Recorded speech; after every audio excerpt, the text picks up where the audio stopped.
Estamos en vivo.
Bueno, buenas noches.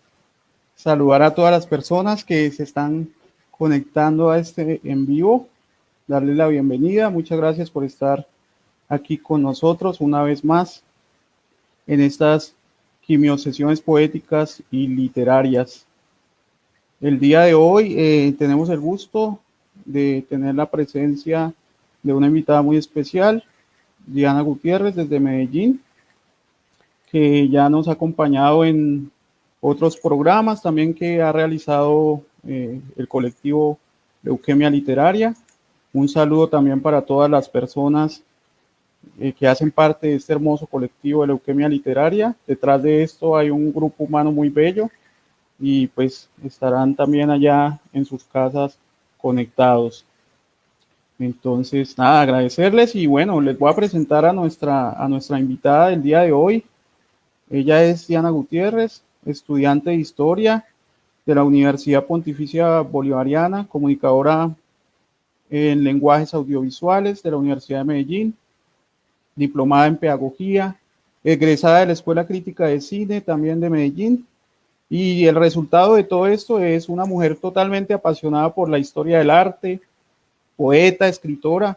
Ha publicado sus trabajos en medios locales e internacionales, tanto en poesía como en ensayo crítico.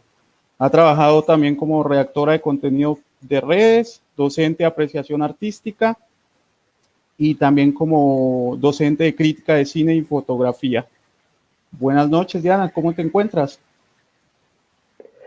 Hola Edwin, muchas gracias por tu invitación. Muy bien, muy Es bien. una... En realidad aquí es de día, pero, pero bueno, no, contenta de hablar hoy de poesía para empezar el viernes. Y bueno, vamos a ver qué me trae Bueno, Leuquemia sí, hoy. vamos a ver cómo nos va con nuestra charla. Bueno, vamos a utilizar un recurso del cine que es el flashback y vamos a irnos un poco hacia atrás para que nos cuentes un poco, pues, acerca de los inicios, de cómo empezaste a despertar ese gusto por el arte, que nos cuentes todas esas anécdotas, esas historias de los libritos de papel, de lo joven que aprendiste a leer, de cómo Sí. el miedo a la oscuridad te acercó al arte. Cuéntanos un poco. Bueno, yo creo que los padres sí tienen una gran influencia en crear a los hijos. aunque hay cosas que vienen muy con lo del espíritu o con la genética, como lo quieran llamar. Pero en mi caso, sí tuve una gran influencia de mis padres, en especial de mi mamá, que siempre ha sido muy sensible con las imágenes. No solo lo escrito, sino también lo visual. Ella me regaló pues mis primeras cámaras de juguete, obviamente. Y con ella sucedía que como yo siempre fui muy miedosa y en parte pues lo sigo siendo, soy una persona muy nerviosa, soy una persona como, sí, por muchas razones que de pronto conoceremos hoy. Ella siempre me sacaba en el coche por la noche, pues alrededor de la casa en completa oscuridad y me contaba historias. Entonces, digamos que esa tabula rasa de la oscuridad en la mente de un niño abre muchas puertas de la imaginación. Entonces, por ese lado me sembraron como esa semilla.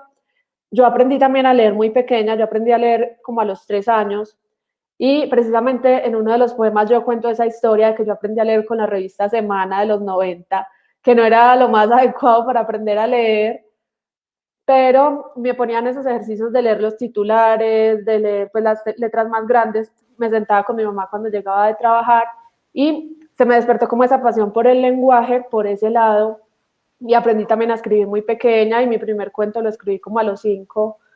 Lo hacía yo de papel y le hacía los dibujitos y lo doblaba yo misma, pues sentía siempre como ese acercamiento con lo editorial y lo literario.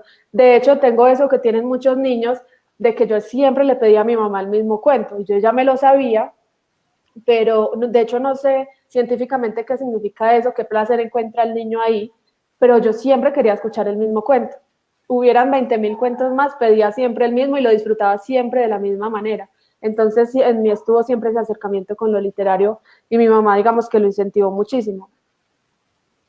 Sí, no, una historia muy bonita, totalmente de acuerdo contigo. O sea, el ambiente en el que uno crece es una influencia fundamental para que uno pueda desarrollar, ir desarrollando todo este gusto por el arte. Una cosa que me llama mucho la atención es cómo convertiste un miedo, cómo un miedo lo convertiste en un gusto por el arte.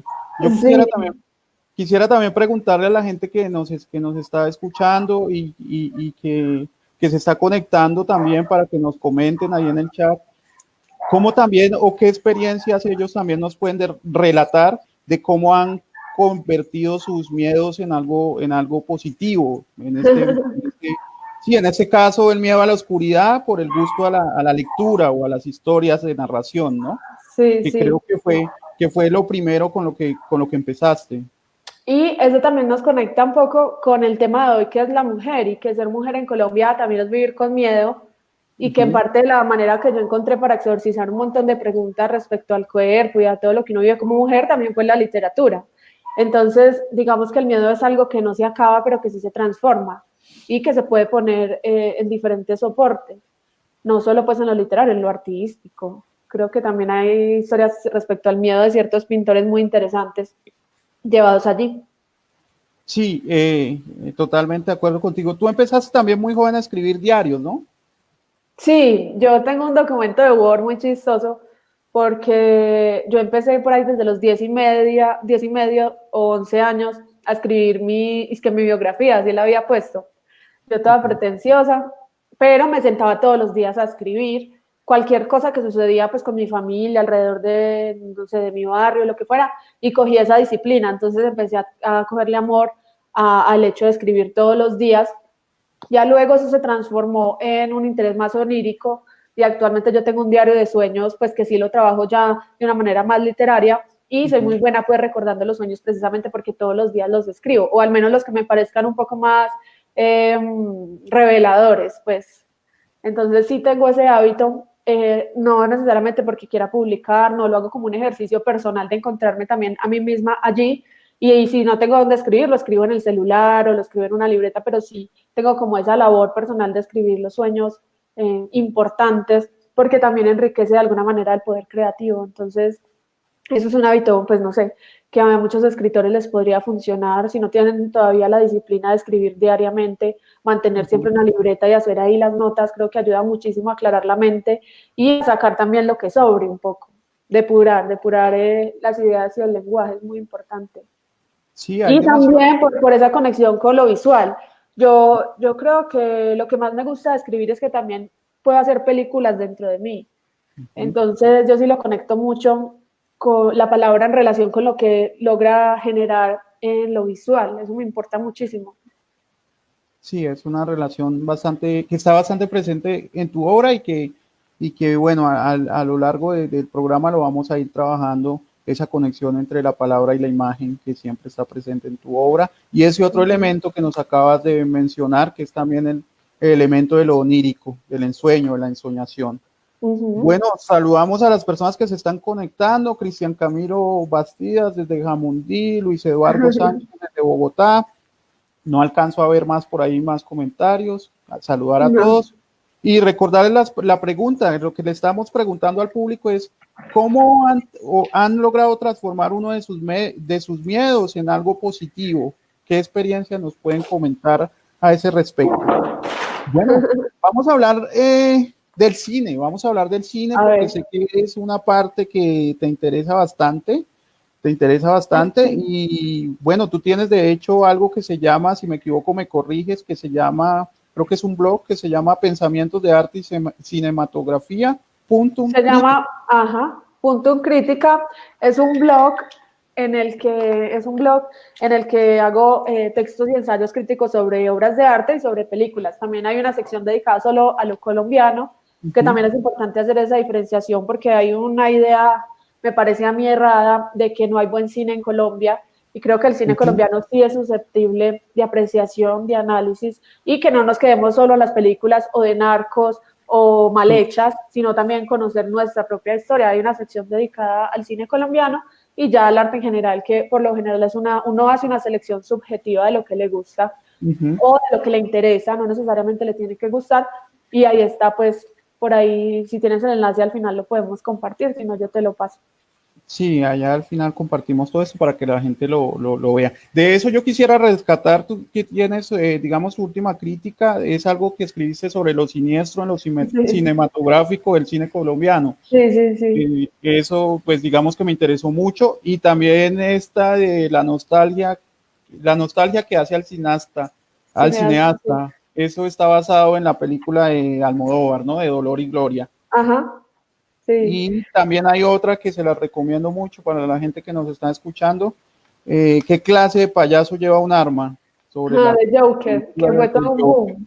Sí, que fue bastante, digamos. Entonces ahí, digamos que ese es eso es un campo en el cual tú te mueves bastante bien y que trabajas a partir de la crítica de cine, que pues me parece muy importante. Tú dices que el crítico de cine es como un voyeur.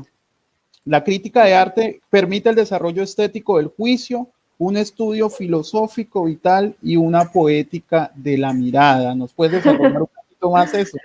Bueno, ¿qué pienso yo de la crítica y la apreciación? Que obviamente exige un esfuerzo espiritual, exige un esfuerzo sensible, pero que debe trascender el gusto personal, no el gusto social, el gusto personal. Voy a hablar primero de lo personal.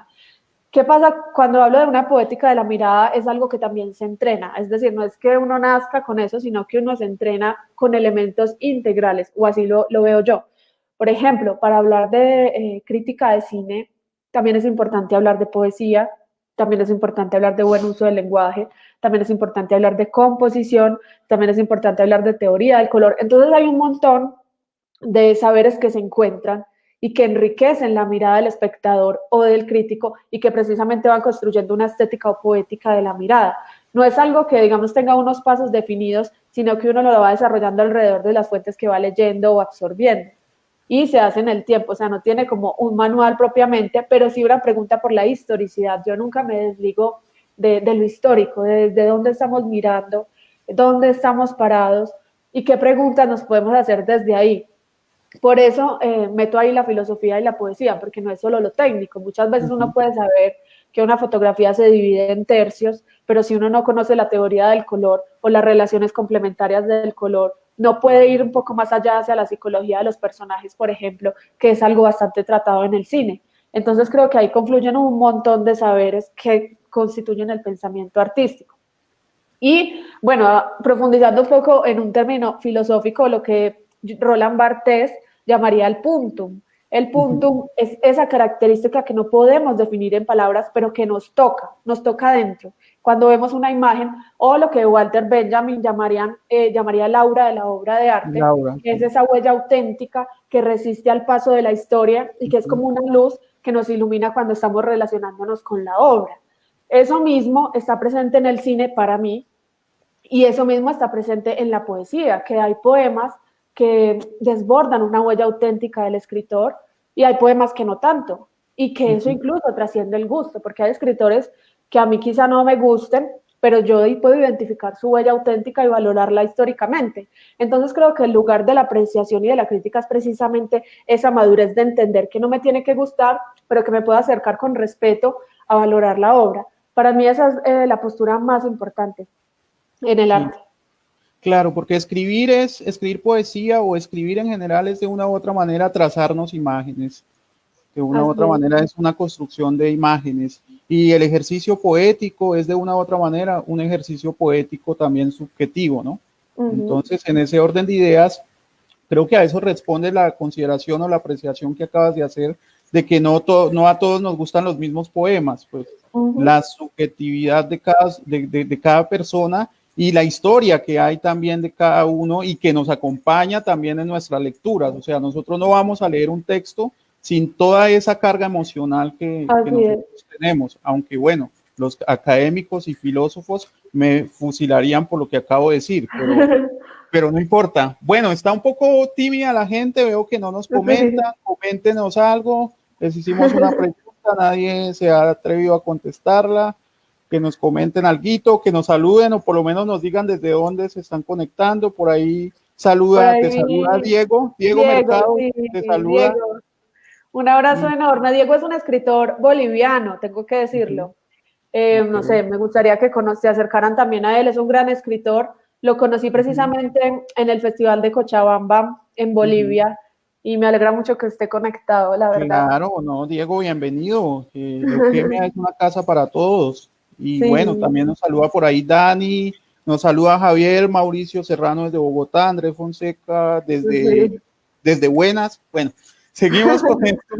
Seguimos con esto. Bueno, ya hablamos de cine un poco, vamos a hablar de fotografía. En la fotografía, que creo que es también otro de los campos en que te mueves muy bien. Bueno, lo que yo conozco es que tú tienes una fotografía o tuviste, digamos, una época en la que hiciste fotografía un poco documental, que es esto de tomar la cámara e ir con el lente, buscando, en las calles, a ver qué se encuentra. Y bueno, a propósito de esa fotografía documental, pues decirle a todos los que nos están escuchando que muchas de esas fotografías van a salir en el tercer número de nuestra revista Leuquemia Literaria, que esperamos sea antes de que el año acabe. Y entiendo que ahora estás haciendo otro tipo de fotografía que tiene que ver más con las formas de los cuerpos, con las sombras, con el cuerpo femenino, con los zafiros, con los amatistas, pero bueno, cuéntanos. Sí, bueno, está muy conectado con la poesía. Y en especial, a mí me ha influido mucho la escritura de Clarice Lispector, porque ella es una mujer que está entre la mujer casada, la mujer mística y la mujer liberal, para mí, obviamente. Entonces, cuando yo la leo, yo siento que hay una búsqueda por lo interior, por lo místico, por la soledad interior necesaria para acceder a Dios, como se diría. Y por otro lado, también está este lado de la mujer femenina, corporalizada, mundana. Entonces, digamos que Clarice Lispector como escritora ha sido un gran referente, y que estas ideas también, que incluso Clarice menciona los cristales en sus textos, en sus prosas poéticas, hay una mención a estos cristales, ahorita les voy a mostrar un poco, y les voy a ir compartiendo como algo de esta búsqueda, que han sido también mis preguntas. Confírmame si ahí se ve, Edwin. Ahí se ve.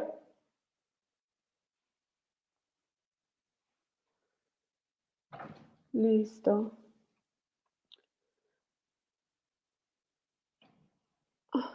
Espérate.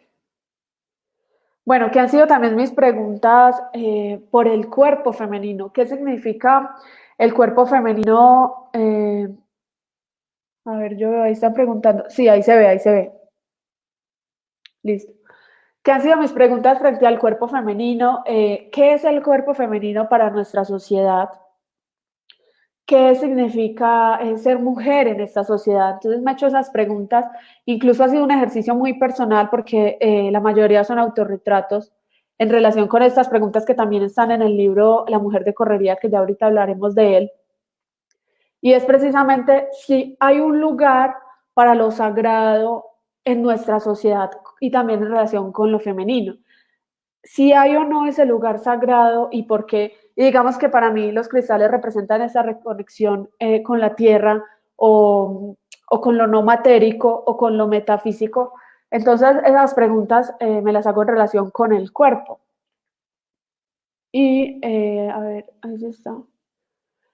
También la idea de lo trino o la trinidad y la idea de la fertilidad como una maldición o como una decisión libertaria y personal. Entonces todas estas preguntas han estado últimamente en los ejercicios fotográficos que hago, que al final si quieres compartimos también el perfil de Instagram. Y les quería mostrar pues como estas en relación a esas preguntas o a esa búsqueda con el lugar de lo sagrado y la mujer, ¿cierto? Sí. Que claro, ahorita miraremos que el lenguaje frente al cuerpo femenino es por lo general un lenguaje burdo y que yo no sé por qué todavía la sociedad no se ha dado cuenta que no es ni cómodo, ni sano, ni normal. Y bueno, y ahí entraríamos en una discusión muy Foucaultiana respecto a qué es lo normal, pero en general no es cómodo que sobre ti estén todos los días cargándose palabras, miradas y formas de accederte enfermas. Entonces esas han sido mis preguntas en relación con ser mujer y que hay un montón de excusas respecto a la ropa, respecto a que uno tiene la culpa de que te accedan, no sé qué, pero en realidad es un problema crítico y es un problema social y es un problema de que todos los días hay feminicidios, es un problema de que todos los días hay desapariciones, que hay violaciones que ni siquiera nos estamos dando cuenta que están sucediendo porque las mujeres no están hablando. Entonces yo creo que la poesía es ese lugar también para darle voz a estas otras mujeres y a la palabra en general, la palabra femenina. No me considero una feminista radical, pero que sí considero que ser mujer te deja todas estas marcas, todos los días en una ciudad como Medellín, por ejemplo, en una ciudad donde te dicen qué rico, quisiera romperte el útero y eso es algo normal, nadie dice nada. Yo en estos días publiqué en mi Facebook precisamente un montón de pantallazos de diferentes mujeres contando sus historias y yo decía, claro, esto nos pasa a todas. Yo decía, a mí también me han tocado en la calle, por ejemplo, a mí me han tocado los senos, a mí me han acorralado, a mí me han dado nalgadas en la calle, me han dicho de todo, y es algo normal, incluso la educación de nuestras niñas muchas veces es, ay, mija, cuídese porque así es el mundo. Entonces yo me he preguntado, ¿por qué tiene que ser así el mundo? Yo no quiero traer otra hija al mundo así. Entonces, digamos que todas estas preguntas han estado alrededor de mi libro y del trabajo fotográfico. Voy a dejar de compartir. Listo, perfecto. Bueno, sí, interesante. Interesante el tema. Al final compartimos todos los links para que la gente pueda acceder a tu trabajo.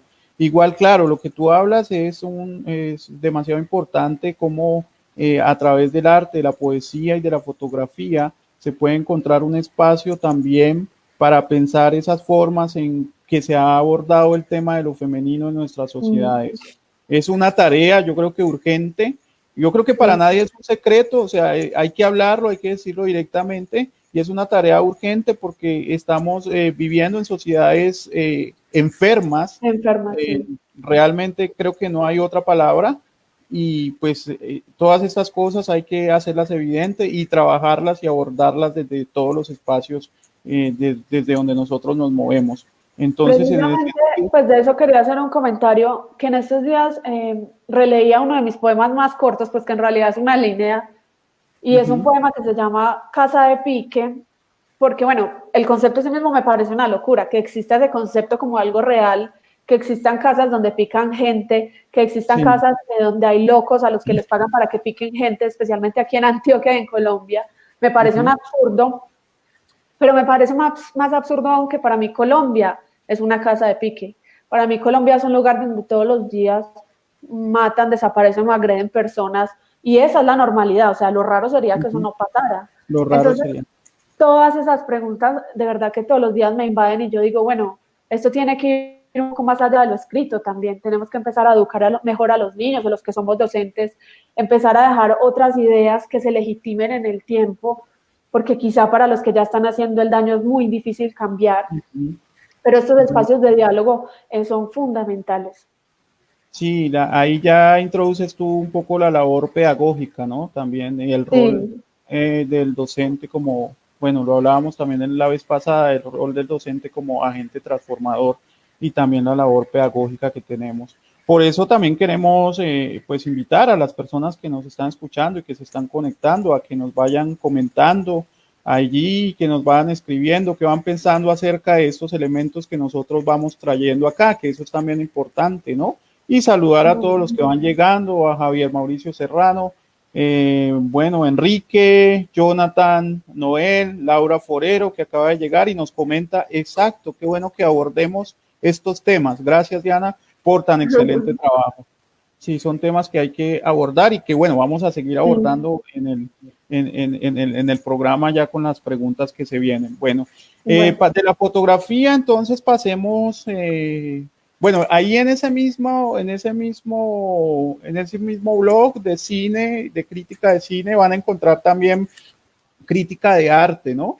Van a encontrar crítica de arte. Bueno, yo vi por ahí una crítica en torno a la casa con vista al océano y otra de Egon Schiele, Sondeador de almas, que la pueden también revisar ahí. Al final les vamos a compartir.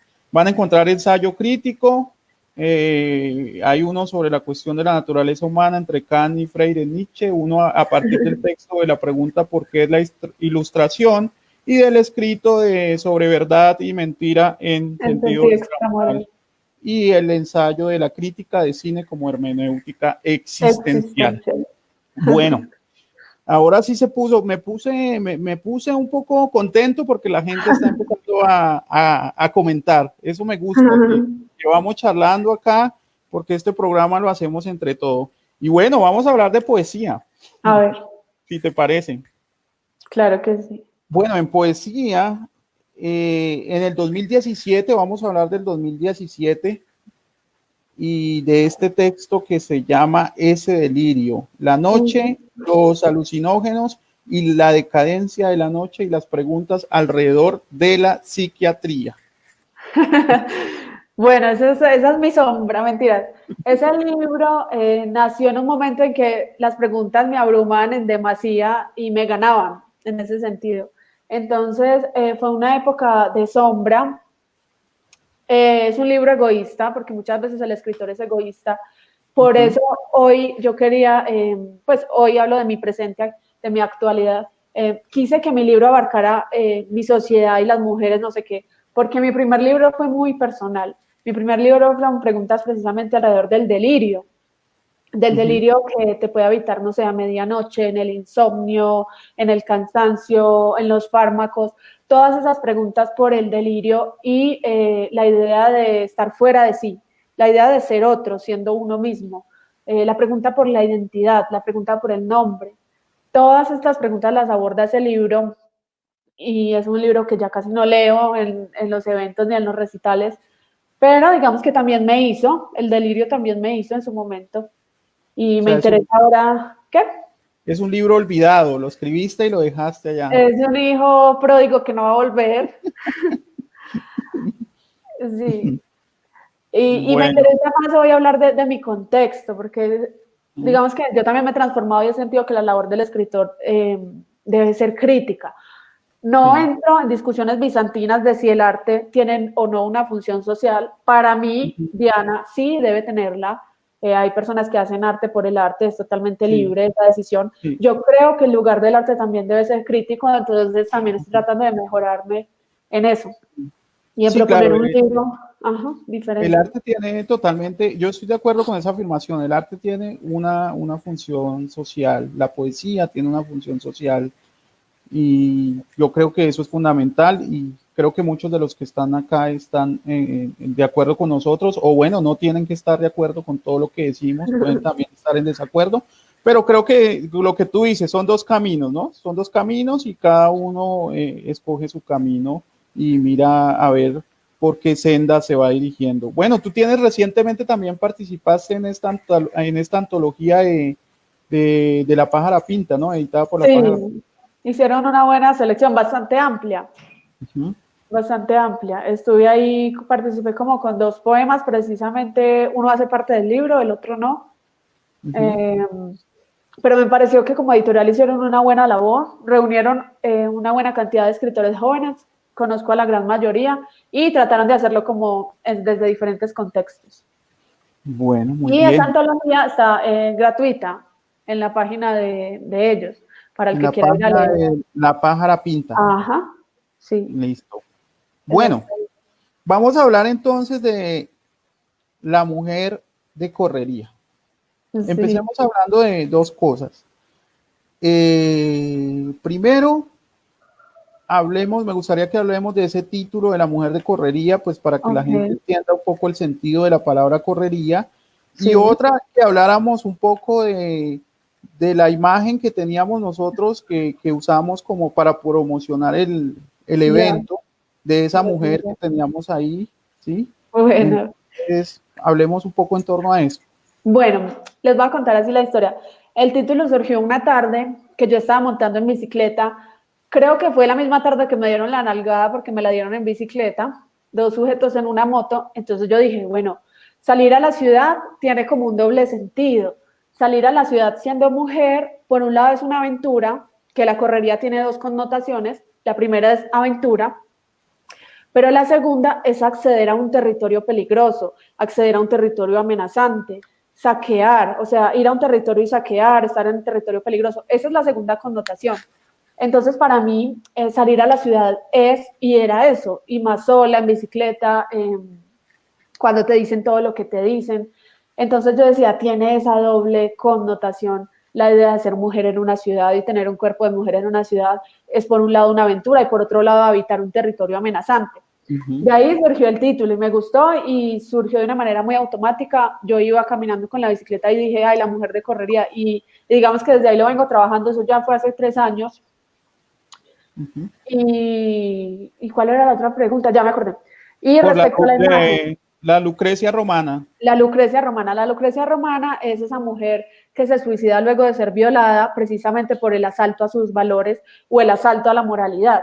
Entonces yo siempre elijo estas imágenes y en general esta va a ser la imagen que va a acompañar el libro en relación con la moral, la doble moral de la sociedad y en relación con ultrajar la moral del otro y provocarle una muerte, así sea una muerte en vida. En este caso, la Lucrecia romana se suicida, pero es solo una metáfora para hablar de toda esta manera en que se ultrajan los valores y en general en que se ultraja el cuerpo femenino y es algo normalizado. Entonces, por eso usamos esta imagen de la Lucrecia romana, que en la historia del arte hay diferentes representaciones de ella y que va a estar muy presente en mi libro de la mano de un artista colombiano que se llama Juan José Jiménez Vallejo, que ahorita quiero que hablemos un poco de la idea de el libro arte o el arte como una idea total, que es lo que a mí me interesa también. La idea de la edición del nuevo libro es buscar que el arte o la ilustración no sea un asunto decorativo, que no sea un asunto accesorio, sino que todo el libro pueda hablar de este contexto histórico que estamos compartiendo hoy. Bueno, sí, muy interesante. Entonces, para las personas que van llegando o que se acaban de conectar, les recordamos entonces el libro de la mujer de correría, ese libro donde se aborda la pregunta por el cuerpo de la mujer, por el morbo y las miradas y por todas aquellas estructuras que la sociedad nos ha enseñado, ¿no?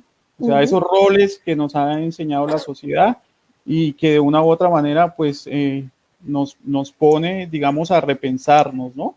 A partir de eso, creo que puede ser una de tus intenciones como con ese libro, porque yo me planteaba la pregunta un poco, ¿cómo estudiar nuestra historia? Cuando hablo de nuestra historia, estoy hablando de la femenina, ¿no? ¿Cómo estudiar nuestra historia alrededor del lenguaje que usan con nosotras o que nosotras usamos con nosotras mismas? O sea. Exacto, es que para mí esa es la gran pregunta, ni siquiera sobre el cuerpo, la gran pregunta es por el lenguaje. ¿Qué lenguaje hemos legitimado a lo largo de la historia y por qué lo hemos aceptado incluso dentro de nuestras familias y cómo transformar ese lenguaje puede transformarnos como sociedad? Que es una pregunta por los cambios históricos. Un cambio histórico puede demorarse incluso 20, 30, 40 años, pero si empezamos por el lenguaje, a dejar de legitimar ciertas ideas machistas o heteropatriarcales, no sé, dependiendo de cómo uno lo mire, eso puede transformar nuestra manera en que nos relacionamos con el mundo y también con la mujer, porque a veces son los mismos padres los que le enseñan a los niños a ver el cuerpo y a ver la feminidad de una manera errada. No digo que yo tenga la manera correcta, pero sí digo que a mí me ha tocado vivir la enfermedad social como mujer. Entonces creo que si empezamos por el lenguaje, usando otros términos, dejando de decirle bebé a una mujer de manera obscena, dejando de tratar sus partes íntimas como un asunto masturbatorio y inútil y utilitarista, bueno, en fin, de muchas maneras que no quiero mencionar porque son muchas. Digamos que eso, la manera en que lo tratamos desde el lenguaje nos puede permitir tener una relación más sana en general con lo humano, ni siquiera hablo del género, a mí no me gusta pelear desde el género, yo estoy peleando desde lo humano, o sea, desde lo humano. Nos hacemos humanos desde el lenguaje y eso nos constituye y eso nos condiciona, entonces es desde lo humano que yo hago la lucha en relación con los valores sociales, que muchas veces me han dicho, ay, tan goda, tan moralista, tan tradicional, no sé qué, pero realmente yo siento que incluso los chistes, las bromas y estas cositas con doble sentido empiezan a constituir unos valores normalizados que pueden ser peligrosos a largo plazo. Pero bueno, me vuelvo muy cansona, entonces no voy a profundizar, pero trato de hacerme esas preguntas desde la poesía, que la poesía intento como metaforizar todo esto que te estoy aquí contando. Sí, sí. No, yo creo que has mencionado varios elementos importantes, pero quiero rescatar ese del uso del lenguaje que me parece bastante importante, porque, digamos, yo recuerdo algunas expresiones, digamos, todos estamos en constante aprendizaje, ¿no? Eso es un proceso, obviamente. Yo creo que todos en alguna manera, en algún momento determinado de nuestras vidas hemos usado algún tipo de lenguaje ofensivo contra la mujer, pero con el paso del tiempo vamos aprendiendo y vamos teniendo otra conciencia. Y bueno, pienso en alguna palabra que de pronto se utiliza mucho en Colombia, que me parece, pues, si uno se pone a analizar el concepto, demasiado ridículo cuando se refiere, por ejemplo, uno a una mujer como muñeca. Sí, sí, sí. Me parece una palabra totalmente, no, alguien dice, no, pues si eso es una expresión totalmente tierna, sí, inofensiva, es una palabra inofensiva. Muñeca, pero ¿qué? Muñeca de trapo, muñeca, bueno, hay muchas formas de muñeca hoy en la actualidad, ¿no? Muñeca sexual, esa objetualización, si se me permite el concepto, que creo que no existe en el diccionario, pero es así, ¿no? Entonces, y mira que lo inofensivo construye sociedad. Por ejemplo, yo no soy consumidora de pornografía, precisamente por esto, porque esto construye imaginarios, pero un inofensivo video pornográfico puede construirle la idea de la sexualidad a un niño de 10, 11, 12 años que todavía no ha vivido las realidades sexuales en su vida cotidiana y que empieza a construirse un imaginario. Estoy haciendo un ejemplo exagerado. A lo que voy es que todo esto inofensivo va construyendo un valor en la sociedad, va construyendo una idea de moralidad y unas normalizaciones. No me voy a meter con ese tema porque son decisiones muy personales, pero es mi postura, ¿cierto? Estoy hablando de mi postura, que quizás sea bastante estricta, pero es en parte porque lo he vivido y porque a muchas mujeres nos ha tocado ser la actriz porno del sujeto errado que está tratando de reproducir una realidad que es una idea fantasiosa de su imaginación y que cuando la realidad no encaja, entonces la forza. Y de ahí surgen un montón de actitudes erróneas que se pueden volver a largo plazo enfermas y en general, lo digo porque soy mujer, entonces, y pongo la cara por las mujeres también porque yo sé lo que vivimos en una ciudad como esta. Entonces, por eso me pongo un poco seria con el tema. Bueno, el arma es la poesía.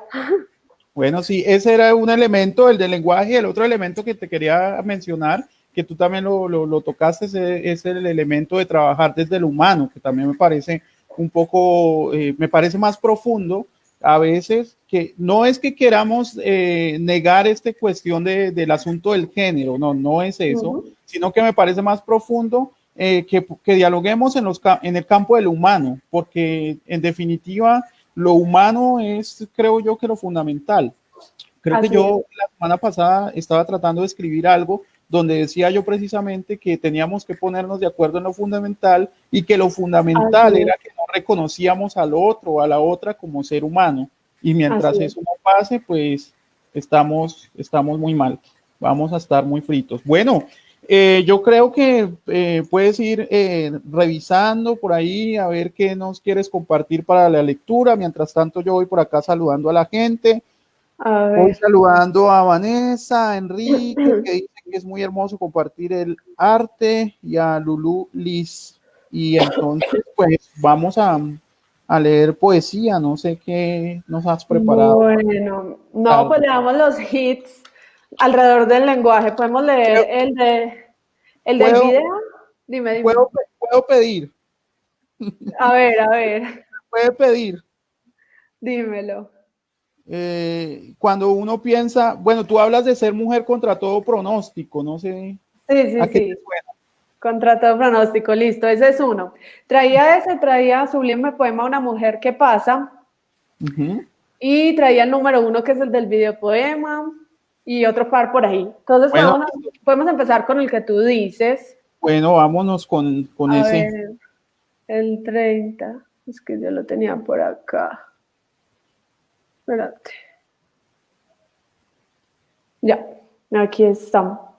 Tiene un epígrafe de Idea Vilariño, la escritora uruguaya, y dice, pues el epígrafe dice: no criaré a tu hijo, no coseré tu ropa, no te tendré de noche, no te besaré al irme, nunca sabrás quién fui, porque me amaron otros. ¿Ahí se escucha bien? Perfecto. Listo. Entonces vamos a empezar. Contra todo pronóstico. Fuimos fuertes contra todo pronóstico. Nos quedamos entre las ruinas en nombre de una resistencia hecha de nada más que sueños. Nos plantamos contra todo pronóstico, intentando enarbolar una estrategia por encima de agresiones insanas en una ciudad que igual te descuartiza. Nos hicimos inmunes a la tartracina, aprendimos a fabricar zapatos, nos pusimos otras pieles para ocultar esta fatalidad de porcelanas rotas. Supimos que era la muerte cuando por fin nos entregaron la espada para llevarla en nuestros vientres a escondida. Supimos que era el amor cuando persistió la poesía, más allá de los poetas, urdiendo el llamado de la voluntad. No le guardamos nada al miedo cuando cruzamos el camino, pletórico de olores putrefactos que nos hicieron de este cuerpo templo impenetrable, espacio abierto, luminosas lágrimas. Retorcerse, invertir el orden, Angelus Novus, ruinas tras ruina, eso somos. Ese es contra todo pronóstico. Contra todo pronóstico, que a mí me encanta el final con la imagen del Angelus Novus. Que precisamente Benjamin lo trata en El Ángel de la Historia, mirar para atrás. Sí. Vamos con el del video, que es cortico, o podemos leer Sublime Poema Una Mujer que Pasa también. Como tú quieras. Bueno, vamos con el del video, que es cortico.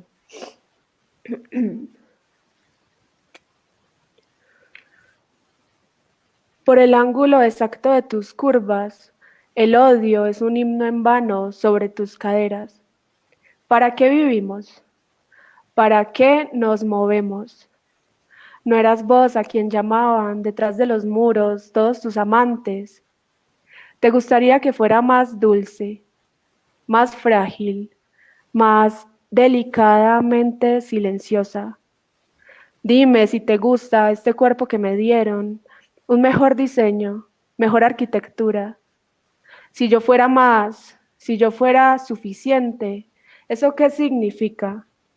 Si no encajo exactamente en tus abismos, ¿no soy acaso una mujer?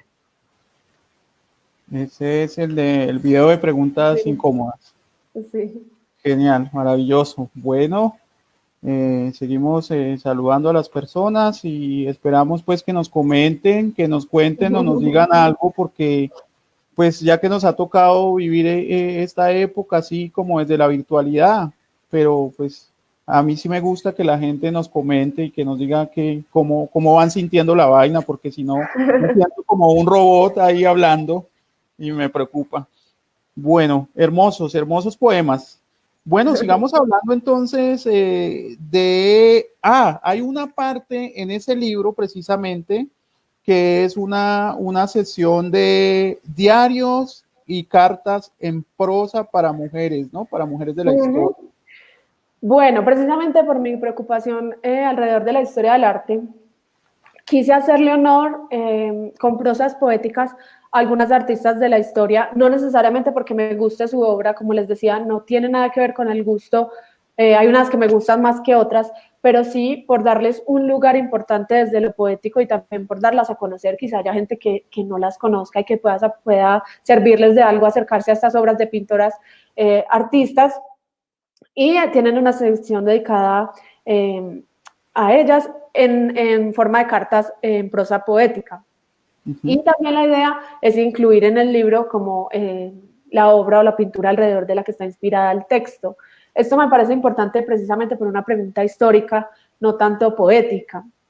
Y por eso ahorita hablaba de que mi búsqueda en general es una búsqueda total con el arte, y por eso yo quiero vincular a mi libro la obra artística y la obra pictórica. Como les decía, va a estar en manos del pintor colombiano Juan José Jiménez, y vamos a tratar de extraer esta idea de la Lucrecia romana, metaforizarla un poco y ponerla en el libro alrededor de todos los poemas para también evidenciar todas estas preguntas. Bueno, bueno, sí, entonces muy interesante. Bueno, aprovechemos, ya por acá nos comentaron, nos alegra mucho, por acá dice Patti Gamarra, hermoso. Enrique Ramos nos pregunta cómo es tu canal en YouTube. Yo creo que podemos ir compartiendo porque después se nos va a olvidar todo. Sí, dale. Entonces, podemos ir compartiendo Compartamos. canales, podemos ir compartiendo el blog, todo. Laura Forero, tú puedes darle ahí, yo voy por acá leyendo los comentarios. Laura Forero nos dice, hermoso, hermoso trabajo. Me siento privilegiada en estar escuchando esto. Son espacios que nos hacen falta ver la realidad, pero con un tinte más apasionado desde la poesía. Saludos y abrazos. Muchas gracias, Laura Forero, para tu comentario. Sabemos que tú también haces un trabajo hermoso desde la docencia por allá con tus niños. Amel Amé nos dice, buenas tardes, abordar el tema de no sé qué más iba a decir. Nos saluda Nelson Ricardo Sarmiento. Saludos a Leuquemia Literaria, Edwin, y por supuesto a la invitada. Me gusta el uso de estas tecnologías para la difusión, los videos en YouTube con esta parte del performance como teatral, el que compartimos ahí, creo que fue ayer, el videopoema.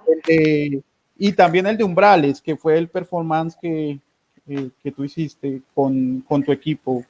Entonces, todo esto son cosas que le gusta a la gente y que vemos que es precisamente lo que tú has hablado, esa combinación y esa vinculación de la palabra y también de lo visual, ¿no? La poesía visual, podríamos decir, si se nos permite, si los expertos en poesía nos permiten utilizar el concepto de poesía visual, y la técnica y esa vinculación con esa técnica del collage, ¿no? Que es también que tú lo collage.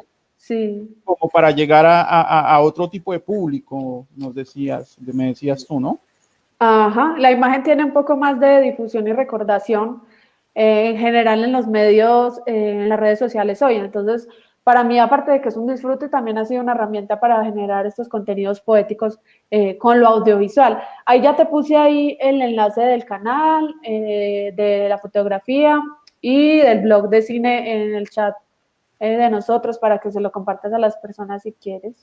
Ah, bueno, listo. Entonces, espérame porque tengo que hacer por acá muchas maromas. ¿Hiciste tú en el chat? Ah, ya. Sí, ahí están los tres. Ajá. Sí, es que la tecnología a mí también un poquito a veces me atropella, pero ya vamos entonces a irles enviando. Bueno, mientras yo les voy compartiendo por acá a las personas esto, pues, ¿por qué no nos vamos con otro poema? Listo, de una. Vamos a leer Sublime Poema Una Mujer que Pasa. Espérate un segundo. Ese es bellísimo, ese me encanta. Bueno, dice, Sublime poema a una mujer que pasa. Acto 1, donde el predador y la presa interactúan arduamente en la ciudad y se ejecuta una sagrada y atractiva danza de cortejo. Si roban a las caderas su desinteresada danza, si en el pecho posan agresivas caricias, si satinan la lengua de mortajas, escarbes el silencio dentro de los ojos. Riñas de la carne, palabras rotas, truncando el caminar errante, jugosa presa delirante, tiempo de caza furtiva, moverse despacio, impasible, provocar menos el peligroso tremor de cada calle con sus voces. Acto 2, donde el predador finaliza su canto. La presa se pregunta por su nombre y el predador reutiliza los únicos que ha conocido. La presa huye sutilmente y no se reconoce. El predador cree que ha triunfado. Fácil esquivar miradas, volverse fantasmal herido, ensordecer canciones, andar a cuatro patas, olfateando laberintos, pulverizando entre las oquedades las palabras que me llaman, pequeña madre de mis secreciones, mamita, síntoma exquisito de mis excrescencias, sabrosa, infanta accesible de cuerpo, bebé. Se nace antropofágico, animaloide, salvaje. Se nace también mujer, danza en las costillas, instinto en las pestañas, hambre sagrada entre los pies. Muchas gracias, espectacular. Espectacular el sublime poema Una mujer que pasa. Bueno, ese libro hay que leerlo definitivamente, como comentaban por ahí, hay que leerlo. ¿Y para cuándo está planeado el libro? Bueno, la idea, el libro va a salir con Vázquez Editores en marzo de 2021. Estamos en toda la realización de las obras de arte, porque como te dije, van a ser obras en óleo sobre lienzo realizados por el artista, que luego van a acompañar el libro. Entonces estamos en toda la edición, organización, producción, y ya saldría para 2021 cuando también todo este asunto de la pandemia esté un poco más organizado.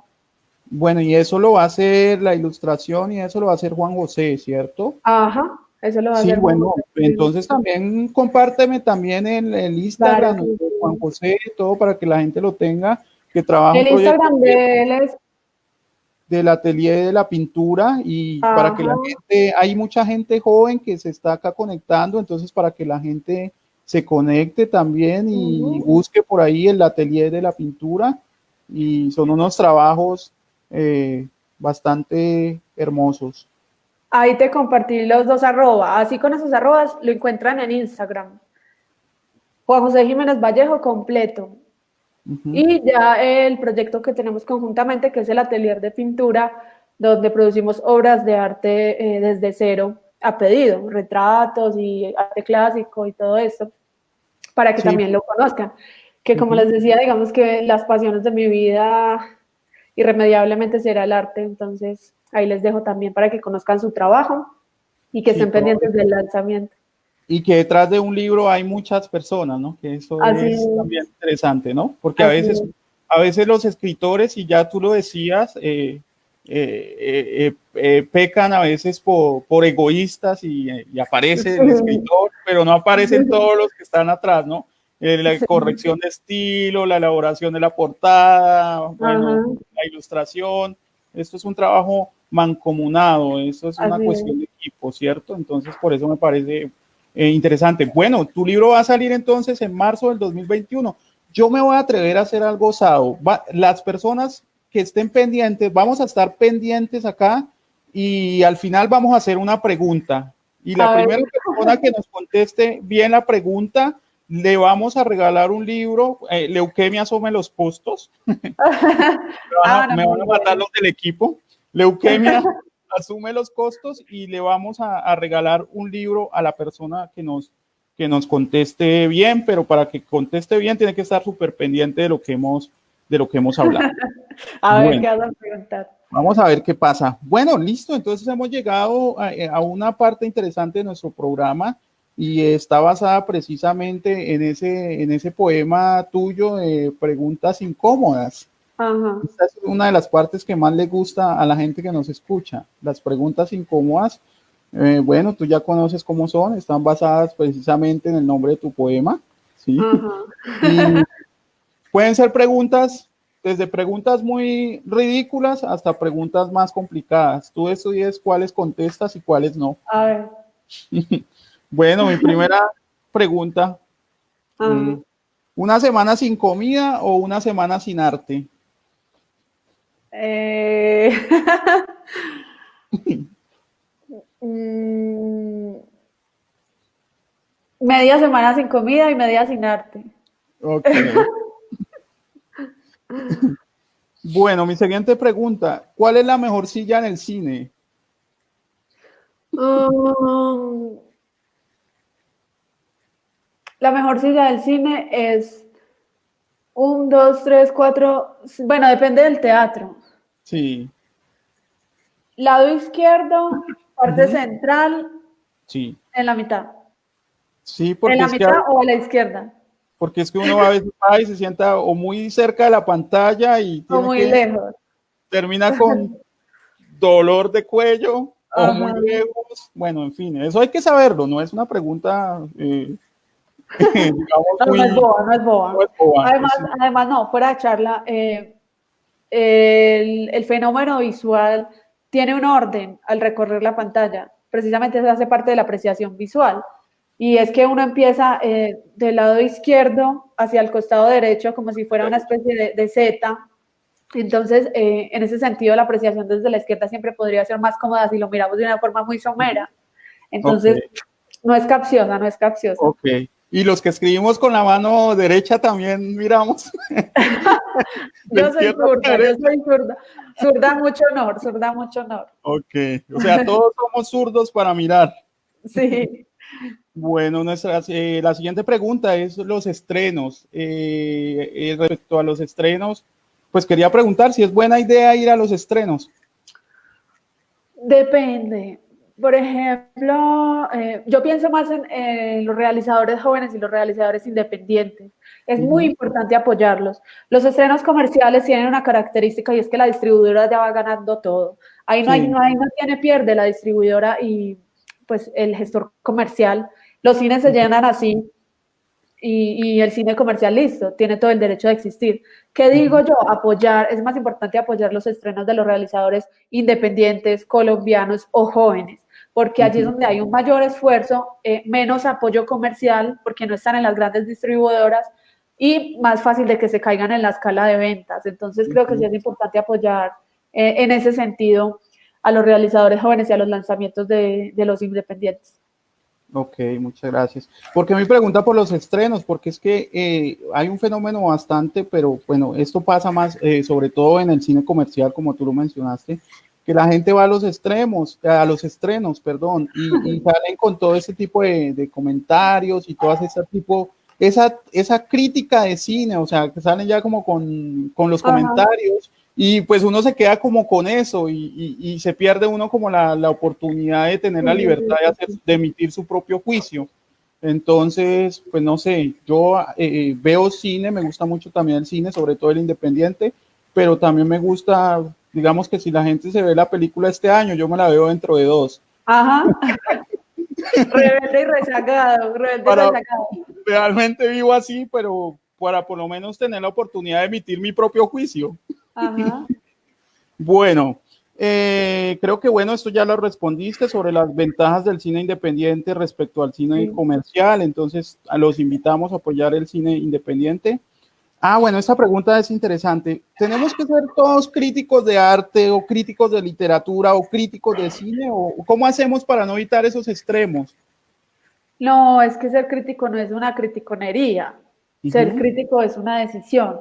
Y es ujú, una decisión en formación constante.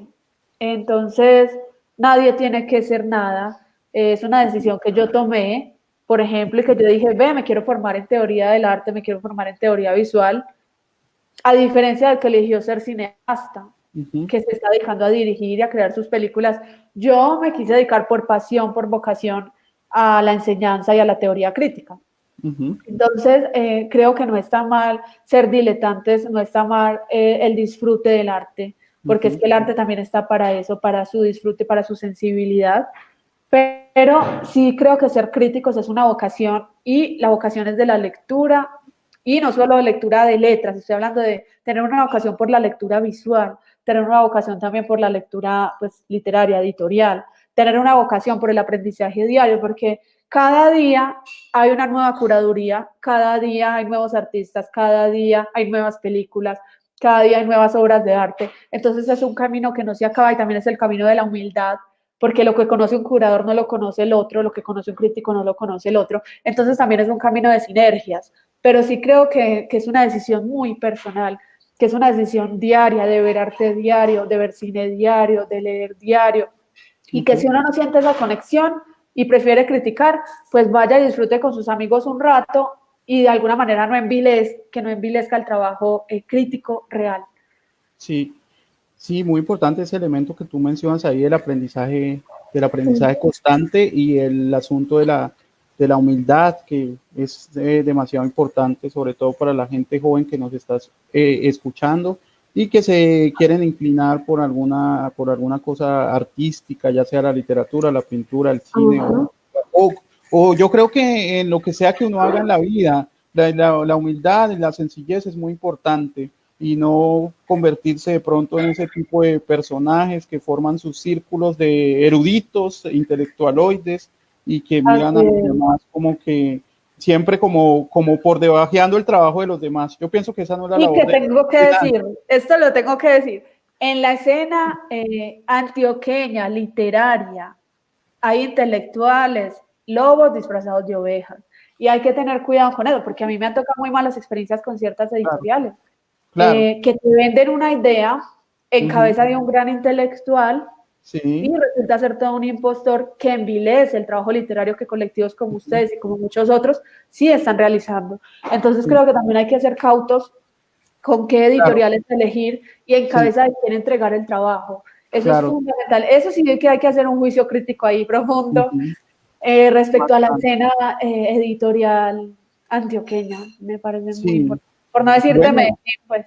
Bueno, me adelantaste a mi pregunta porque esa era la siguiente sobre las editoriales, pero bueno, para complementar, ya que respondí. ¿Cuál era? Bueno. Yo creo que hay editoriales buenas, malas, y hay otras simplemente que son editoriales o editores fallidos, definitivamente. Así es, fallidísimos. Que eso también hay que tener mucho cuidado con eso. Vea. Bueno, nuestra siguiente pregunta es por la industria cultural. El papel de los medios de comunicación masiva y de los monopolios culturales en la banalización del arte, ¿cómo lo ves tú? A mí me parece que eso puede llevar a un desencantamiento. Sí, pero hablas como de los medios en general o las redes sociales.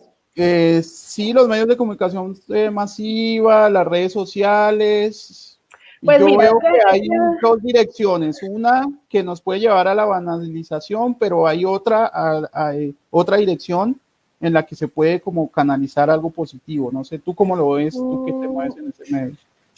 Entraríamos al mismo tema del lenguaje y que en estos días yo justamente lo definía en una frase con mi novio cuando íbamos mirando en el carro un montón de representaciones en masa que la gente consume y lo llamábamos la vulgaridad o la destructiva ostentación del culto de masas. Sí. No, pues a mí me pareció grandioso eso que salió en ese momento, porque sí siento que lo que los medios ofrecen es en el marco de lo utilitarista o de lo que la gente más consume. Porque la pregunta sería, ¿qué arte, qué literatura, qué música estamos a la altura de consumir? Porque eso es lo que nos están vendiendo.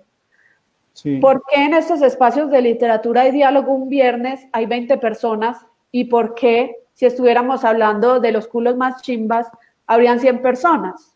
Claro, ¿qué altura nos estamos dando y qué es lo que estamos consumiendo? Porque, claro, el sistema capitalista responde a eso.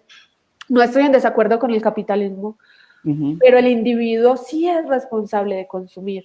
El individuo sí debe hacerse responsable de lo que está creando para sí mismo y de los diálogos que está propiciando, y volvemos a caer en la pregunta de la historicidad del lenguaje. Y es, bueno, ¿desde qué marcos de significantes estoy hablando y por qué? Los medios solo se acoplan a la altura de la sociedad y los medios solo nos venden lo que de alguna manera queremos que nos vendan. Digamos que somos más pocos los que nos meteríamos acá en hablar de los culos, pero en general lo que predomina son otras cosas y los medios se acoplan a esto porque los medios necesitan movimiento, masa y vender. No estoy en contra de los medios porque soy comunicadora, pero sí entiendo la dinámica del consumo y más en las redes sociales y más del algoritmo. El algoritmo mantiene lo que tenga tendencia sin importar si es sano o no es sano. Entonces es un juego de algoritmos y consumo que es lo peligroso realmente ahí. Yo siempre yo lo relaciono, mientras tú solucionas allá, yo lo relaciono con el tema de la alimentación siempre, pues como se habla del capitalismo y del consumo, yo lo relaciono siempre con el tema de la alimentación. Que alimentación te venden de todo tipo de alimentación, pero cada quien decide qué porquerías come. Y pues depende de las porquerías que uno coma, pues así será el cuerpo saludable o no saludable. Entonces, bueno, lo relaciono así para no meternos en el tema del capitalismo, porque creo que eso nos quedaríamos ahí, porque creo que en ese sí podemos tener ciertos desacuerdos, pero nos daría para otro programa.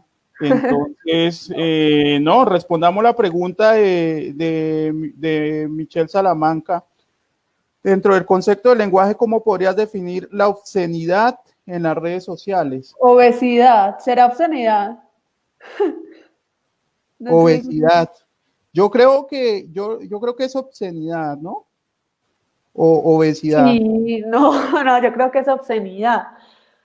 No, llegaríamos al mismo problema y es que lo normal o lo normalizado es que en el discurso de las redes sociales toda esta adjetivación del cuerpo, no solo femenino, no voy a decir que solo las mujeres, en general toda esta adjetivación del cuerpo, incluso todas las redes de pedofilia y de cosas también están allí involucradas, todo el discurso que opera allí es un discurso del consumo. Entonces, cuidar este discurso de consumo, no ser parte de él, no compartir, no difundir, también haría parte de un manejo sano de las redes sociales.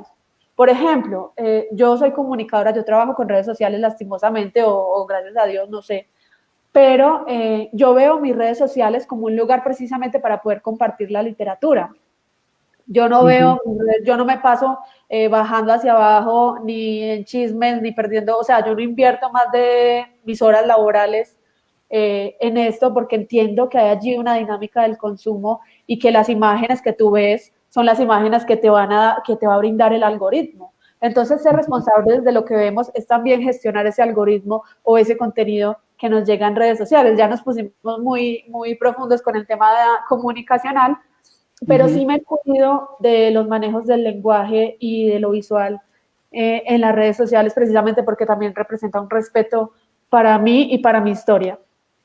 Bueno, muchas gracias. Michelle Salamanca insiste en que creo que la obesidad, pero bueno, no entiendo, dice precisamente lo que habla leuquemia. Es como una metáfora. Cuando hablas de que cada quien consume lo que quiere, decirlo como en sentido de metáfora, ¿no? Ajá, sí. Que lo está abordando. Pero pues creo que también digamos que la dirección es la misma. En el sentido de que todo lo que tenemos que todo lo que nos dan para llenarnos de cuanta porquería encontramos, ¿no? En el sentido metafórico. Pero también el comentario que acabamos de hacer o que tú acabas de hacer es bastante importante y que creo que viene a lo que estamos hablando, que ha sido el tema de hoy, ¿no? Bueno, nuestra siguiente pregunta, recuerden que también los oyentes pueden preguntar, ¿no? Bueno, sí, Enrique acaba de agregar ahí por el consumo desenfrenado, sí. Ajá, ahí está, mirando, sí. Ahí está entonces la explicación de la metáfora. Hay otro tema, bueno, que quería preguntarte y es entre la comunicación, la desigualdad y la cultura, porque no todos tienen acceso a la tecnología. Y hay mucha gente que quisiera tener esos espacios de poesía, pero que no tienen, digamos, los recursos para conectarse, no tienen internet. Bueno, aquí ya pensamos en cómo está organizado nuestro país, la pobreza, bueno, gente que quisiera tener esos espacios, pero que no puede acceder a ellos, porque ahí también me parece que hay algo importantísimo, ¿no? Así es, yo en ese sentido, ¿yo qué podría decir? Porque es muy utópico decir, no, voy a coger la moto y voy a acercar a cada comunidad. yo sí pienso que hace falta un mejor manejo de los recursos para potenciar las identidades de cada comunidad.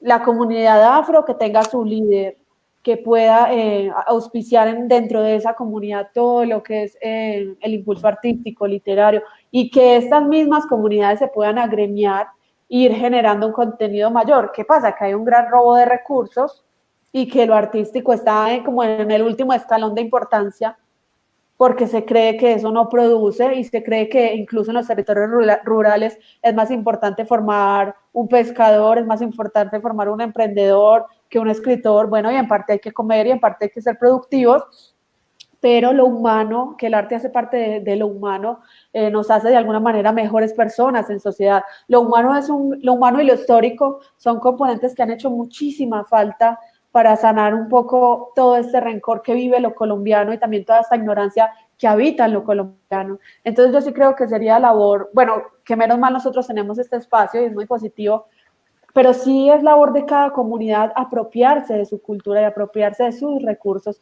para poder generar un impacto, que es muy hipócrita decirlo a través de una pantalla, Sí, que por eso no me siento como vocera de esto, o sea, te estoy respondiendo la pregunta, pero no me siento con el poder para decir esto. Sí me siento con el poder de decir, puedo impactar mi alrededor, puedo impactar el barrio en el que vivo, puedo impactar a los pocos estudiantes a los que les doy clase, puedo impactar a mis primos, a mis sobrinos, a mis familiares, y puedo ir cambiando mi entorno, que humildemente es lo que yo puedo realizar con todas estas ideas que se las comparto.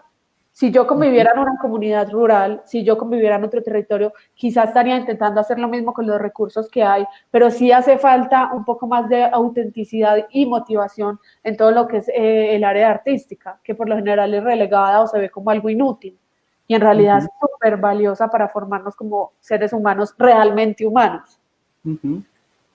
No, sí, lo que tú dices del comentario de la tecnología y de que dices que de pronto no sientes la autoridad para decirlo a través de una red de cómo se podría utilizar para que llegue a otros lugares. Creo que es muy válido porque el hecho, digamos, que uno tenga acceso a ciertas cosas no significa que no pueda seguir ayudando a las personas, que no pueda seguir transmitiendo con las personas cercanas, como tú misma lo has dicho. Un ejemplo, si yo quiero ayudar a las personas a salir de la pobreza, pues yo debo tener unas condiciones mejores, porque si yo también estoy en unas condiciones, si estoy en la inmunda, ¿cómo puedo pretender ayudar a mejorar esto si no tengo unas condiciones que me permitan primero a mí como individuo estar bien para después ayudar a las otras personas? Entonces creo que sí, tienes y tenemos totalmente la autoridad moral para decirlo de frente, y que se puede a través de las redes sociales. Yo, por ejemplo, odio las redes sociales, pero a través de las redes sociales me he dado cuenta que se pueden generar espacios en los cuales, como en los cuales se puede charlar amenamente y se puede, digamos, sembrar una semillita e intercambiar con los demás perspectivas. Por eso nos dice por ahí Kevin Torres, ¿podríamos utilizar el algoritmo de forma consciente a nuestro favor?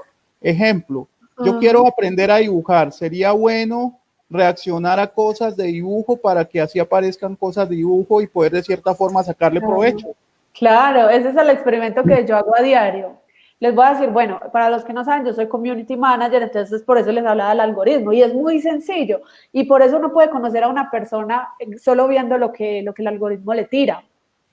Si tú eres consumidor de dibujo, el algoritmo te da más dibujo y eso depende del tiempo que tú estés en pantalla.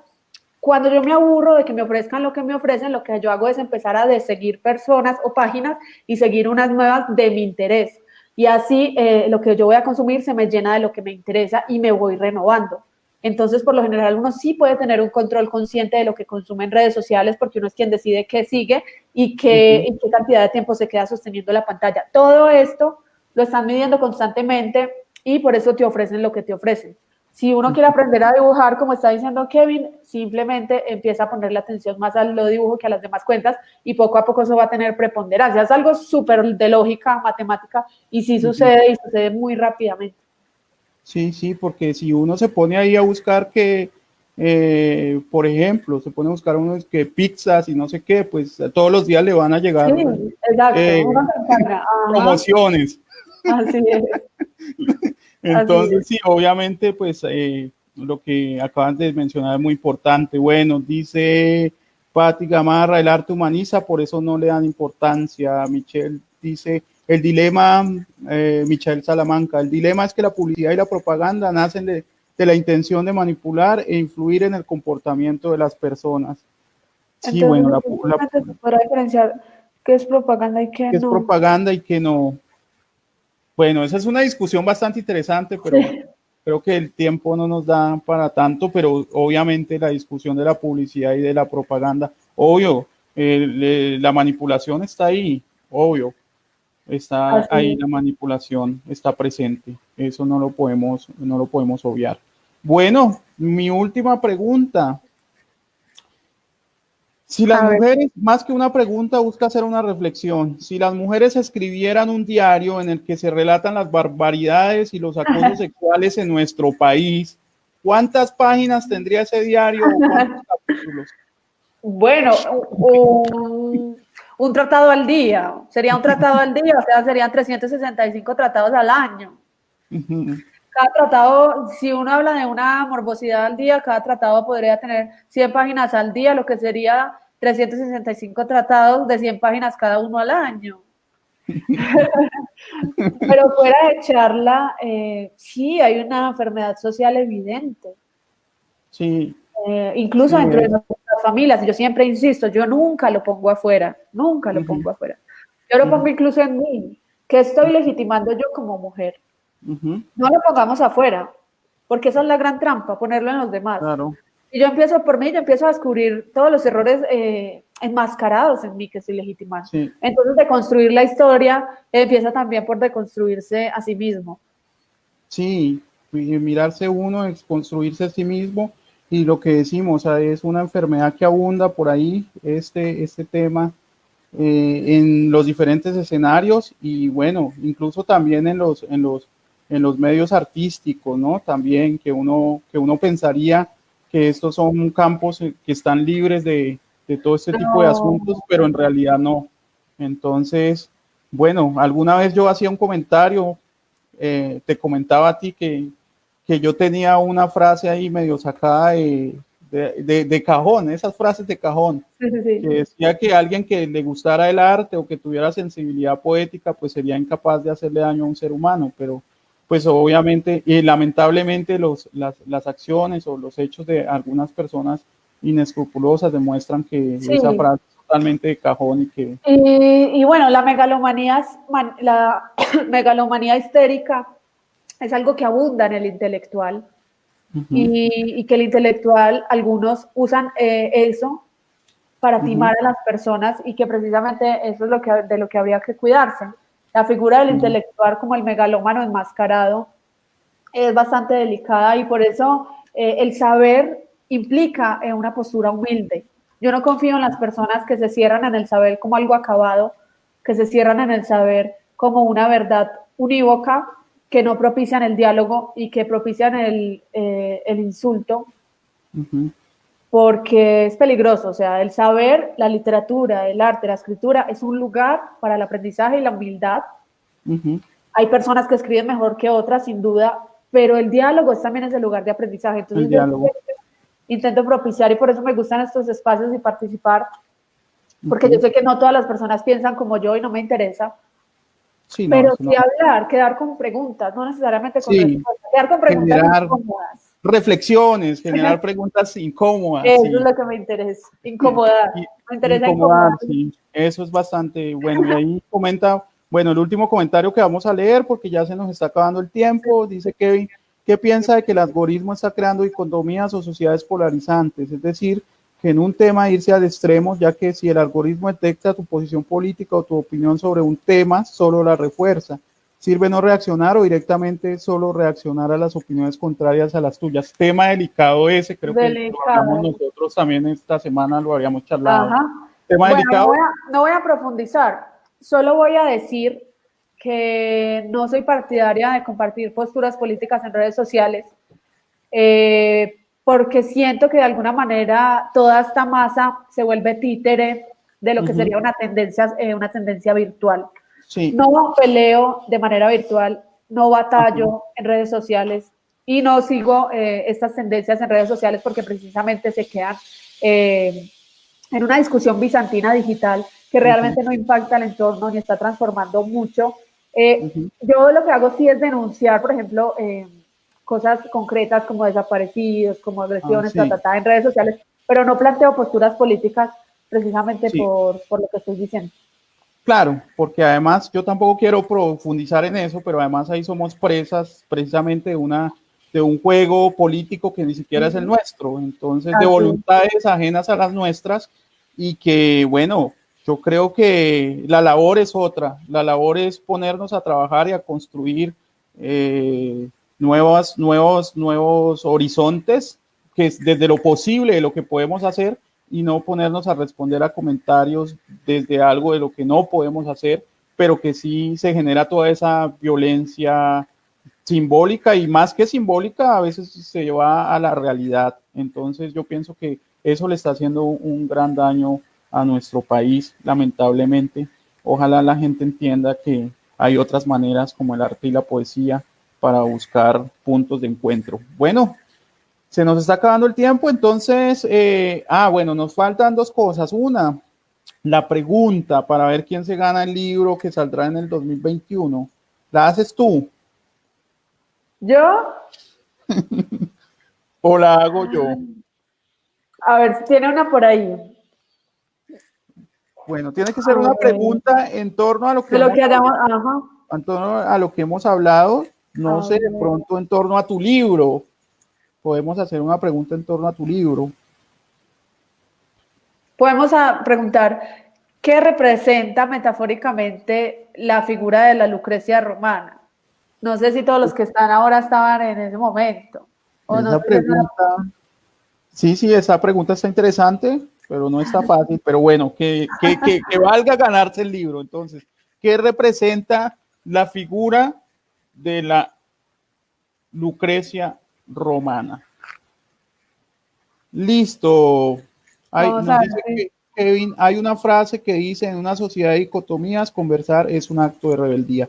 Bueno, mientras llega la respuesta, yo te propongo que mientras llega, tú tienes más poesía por ahí, ¿no? Sí, sí. Nos queda poesía. A ver. Podemos leer uno que escribí en la cuarentena. A ver, yo lo busco por acá. Listo. Se llama Contingencia y tiene un epígrafe de Emily Dickinson que dice: si no estuviera viva para el regreso de los petirrojos, en relación precisamente a todas las mujeres desaparecidas o agredidas o asesinadas en cuarentena que tuvieron que guardar silencio. Contingencia. Mientras todo se derrumba, cuento las partículas de polvo detrás de cada uno de mis actos. Mientras todo se derrumba, una mujer es masacrada y espero que nazca un río de mis piernas y que mi boca ya no enuncie sacrificios, pero un niño igual muere de hambre. Mientras todo se derrumba, estoy sola, en la esquina remota de mi cama, y los ojos de un verdugo me miran, repitiendo incesantes que haber tirado la primera piedra no confirma que en efecto estamos vivas, solo alarga secretamente el sueño, y todos son figuras parecidas, pero la historia nunca ha sido más amable, una ilusión, un trance. Ya dije que mientras todo se derrumba, escribo en la esquina remota de mi cama, y las palabras cambiarían el mundo, pero no usamos el amor como se debe. No usamos el amor como se debe. Ya. Eso sería. Interesante. Bueno, a ver, yo creo que sobre la moral. Sobre la moral. Sí, tenía que ver sobre la moral. Faltó profundizar. Tiene que ver, pero le falta profundizar. No sé, tú me dirás si le valemos la respuesta o no. Nadie más sobre la moral y qué más, a ver si recuerdan. A ver, Enrique, sobre la moral y qué más. Gánate ese libro con todas las ganas. Y si no, nos toca cambiar la pregunta si nadie más nos comenta. Sí, bueno, mientras eso, tú tienes más poesía por ahí, ¿cierto? para ahora, para el cierre? Pues sí, tengo aquí pues tengo todos los del libro, pero la idea no era leerlos. Ah, bueno, ahí respondieron. La Lucrecia romana representa la figura valenciante de la mujer, de dignidad y en sí la fortaleza que ella se suicida tras ser violada. Bueno, se conecta un poco más. ¿Tú qué dices? Esa está más cercana, sí. Yo creo que podemos ir esperando y la más acertada, pues esa será la ganadora, ¿no? Bueno. Bueno, pues entonces yo te propongo lo siguiente. Vamos a Dime. hacer nuestra acostumbrada oración y después cierras tú con poesía. Listo, hágale pues.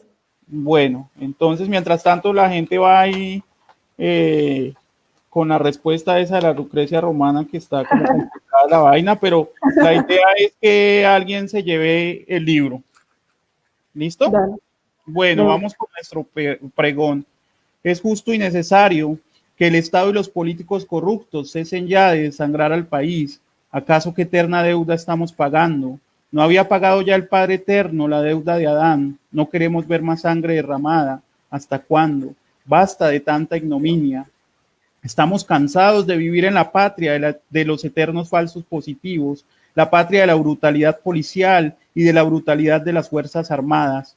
Trocamos el concepto de fuerza armada por el de debilidad amada. Rechazamos el sufrimiento y la miseria del sufriente. Nos desgarra el llanto de quienes lloran las pérdidas de sus seres queridos. No más crímenes de Estado, no más abusos contra los pueblos afro y las comunidades indígenas ancestrales. No más intolerancia a la diversidad. Blanco y negro eran las transmisiones televisivas del principio del siglo XX. Hoy el mundo está lleno de colores. No más desplazados, no más miseria, no más hambre, no más corrupción, no más mentiras, no más olvido para nuestros campesinos. Nos han empobrecido ellos, los de cuello blanco, han pauperizado la vida y por si fuera poco, tenemos que vivir con los actos de los enfermos que violentan las sensualidades mujeriles y las sensualidades infantiles y femeninas. Ya llegará la noche en que los vicios del mundo sean arrancados de la tierra, una noche en donde se expulse el odio y llegue la concordia, la noche en la que podamos ser más humanos, demasiado humanos, y en la que prevalezcan el derecho de soñar y el derecho a la ternura por los siglos de los siglos. Amén. Bueno, Bueno, ahí yo creo que quedó Jonathan. vamos a hacer una cosa. Vamos a hacer una cosa. Hoy, Haga usted la suya, haga usted la suya. hoy leuquemia hoy está generoso. Solamente comentó Enrique y Jonathan. Ajá. Le vamos a entregar los libros a ellos dos. Listo. Leuquemia asume los costos del libro para Enrique y para Jonathan. Nadie más comentó. Ya no entregamos más libros porque entonces estaríamos en quiebra. Ya Enrique complementó. Sí. Entonces, bueno, excelente. entregamos los libros para Jonathan Alexander Mozos y para Enrique Ramos. Ajá. Entonces ya estamos. Recuerden que sale en marzo de 2021. Pendientes ahí Ajá. de la página de Leuquemia Literaria, de las redes de Diana, pendientes ahí. Ahora Ajá. mañana Leuquemia desaparece. Para no pagar los libros. La página está en servicio, está en mantenimiento. Fuera de servicio. No, listo. Bueno, Perfecto. entonces agradecer a todas las personas que se han conectado, como siempre, y que han estado muy activas ahí comentando. Muchas gracias por acompañarnos en este espacio y tenernos paciencia durante esta hora y media. Y entonces nosotros nos despedimos con poesía de Diana y al final con un poquito de música. Entonces, Diana, quedas tú para que te despidas y hagas. No, voy a cerrar solo con un poema que precisamente en mi libro hay un poema dedicado a mi mamá y otro a mi papá, porque como les decía, los padres en parte son los responsables de lo que uno es. Entonces le escribo uno a mi padre, que es un poco más triste, el de mi madre es un poco más divertido, si se puede decir.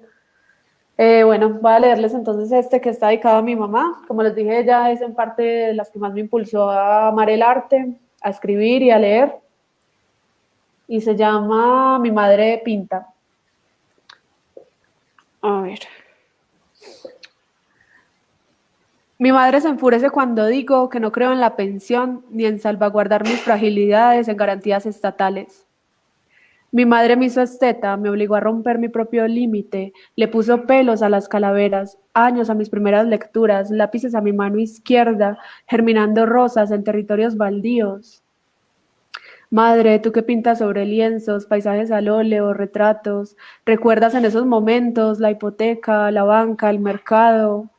Podría ahora morirme arrodillada entre la hoja en blanco, madre. Yo que escribo insomne, paisajes, retratos, signos, sin sentido alguno por la vida, más allá de estas creaciones, nosotros, jóvenes, que moriremos sin haber viajado, que nos rehusamos a entregarle la vida a una empresa, prefiriendo empeñar el alma a algún espíritu salvaje del camino, madre, madre. Tú que sí creíste en la pensión y confiaste tus fragilidades al Estado, tú que invertiste en la bolsa, en inmobiliarias y arriendos, que forjaste un imperio con tus pies descalzos, venidos de algún pueblo de Antioquia, madre, compárteme una herencia para poder escribir. Con eso cerramos el día de hoy. Bueno, genial, está genial todo eso. Nuevamente saludar y agradecer a todos los jóvenes, a todos los que se conectan, a los jóvenes y a los no jóvenes también, pero sobre todo a los jóvenes que están buscando ese caminar en el arte, que sería como lo dice tu poema de cierre, la mejor herencia, ¿no? Así no alcancemos a las 1000 y pico de horas para la pensión, pero el arte es la mejor herencia. Muchas gracias por estar aquí con nosotros, un espacio maravilloso. Disfruté mucho esta charla y creo que todos disfrutamos mucho contigo. Muchas gracias. Nos vemos en una próxima oportunidad.